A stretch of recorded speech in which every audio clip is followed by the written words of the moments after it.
Svetniško skupino Slovenske demokratske stranke v tem trenutku ob sprejemanju odloka o proračunu zelo skrbi ta proračun, zlasti, ko gre za drugo branje. Mi se bojimo, da v tej perspektivni gospodarski situaciji pridemo do tega, da na prihodkovni strani ne bomo imeli dovolj virov.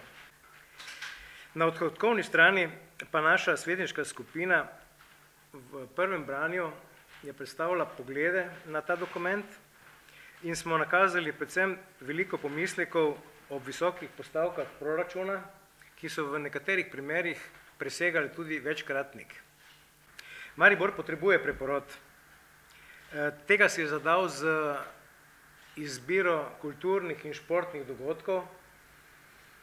Te podpiramo. Toda želja je, da imamo boljše planiranje in da jih realiziramo zlasti tam, kjer ob tej finančni situaciji lahko pričakujemo vzdržnost in kontrolo porabe.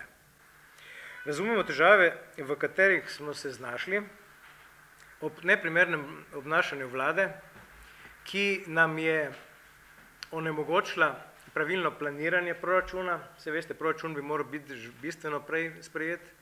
S tem so marsikateri dobri projekti bili zadržani. Meščanov in meščank. Terja pa predvsem zelo premišljen in skrbno načrtovan občinski proračun.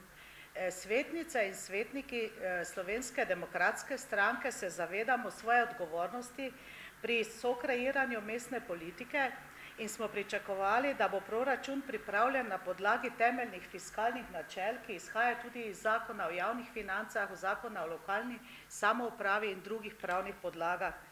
Prvo načelo je seveda načelo dobrega gospodarja, ki zahteva, da se s premoženjem gospodari skrbno in vestno.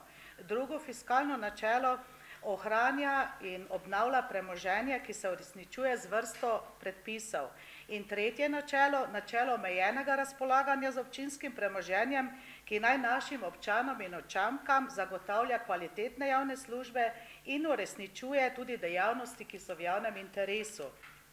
Odlaganje odločitev o proračunu ima tudi tukaj pomembno vlogo.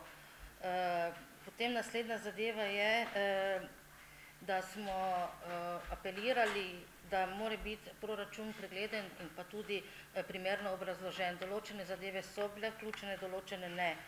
Prav tako je naša želja, da je proračun razvojno naravnan.